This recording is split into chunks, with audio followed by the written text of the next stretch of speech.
Ny fiara-miasan'ny Madagasikara sy any ivelany kosa dia isan'ireo firenena manohana ny firosoana amin'ny fampihavana-pirenena eto Madagasikara i Thaïlande.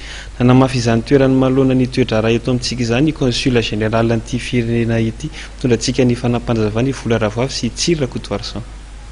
Manohana ny firosoana amin'ny fampihavana-pirenena eto Madagasikara i Thaïlande, ity firenena ity izay miasa amin'ny fampihavana-pirenena sy ny fanarenana ny toe-karena ny taorian'ny Kristy tany an-toerana ny taona 2024. Thaïlande amin'ny alalan'ny consul général Chantray Jambonsi dia makasitraka ny fivoarana ara-politika nisy teto Madagasikara taorian'ny fifidianana ny volana Desambra 2024. Manantena ity firenena aziatika ity fa isy fivoarana hatrany zava-miseho eto Madagasikara, nosoritan'ny Chantray Jambonsi ihany koa consul général na Thaïlande fa afaka mandroso ny toe-karena malagasy. Naharitra 5 taona no sy ny fifandraisana ara-diplomatika teo amin'ny Madagasikara sy Thaïlande.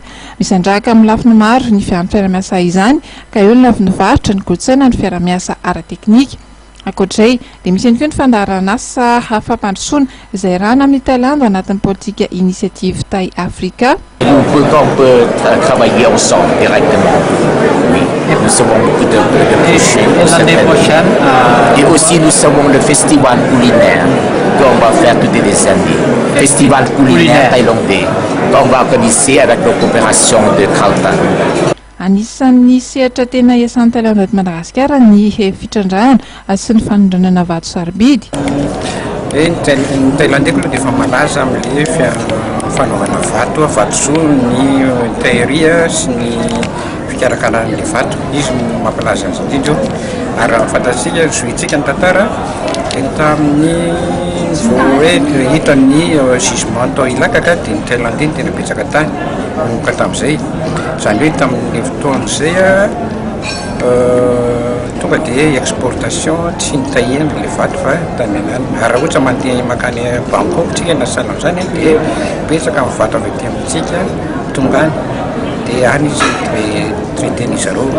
Nefa moa araka ny politika ankehitriny izay no anatin'ny gouvernementa dia tsy maintsy mba ampitomboana ny valeur ajoutée an'ireo vato ireo, ka ny toerena amin'izao fotoana izao zany dia ny fananganana institut ahafahana manodina ireo vato ireo mba ho vatosoa misy sarobidy zany izy mba miakatra ny vidiny eo amin'ny tsena iraisam-pirenena.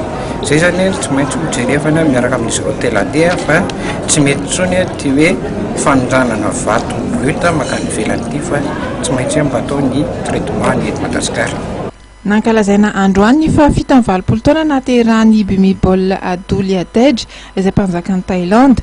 Nisy ny lanonana izay notanterahana hateny amin'ny Telkarton ananasana ny maso ivovahiny miasa sy mony eto amintsika, ny tompony andraikitra malagasy ary ireo teratany Thaïlandais monina eto Madagasikara.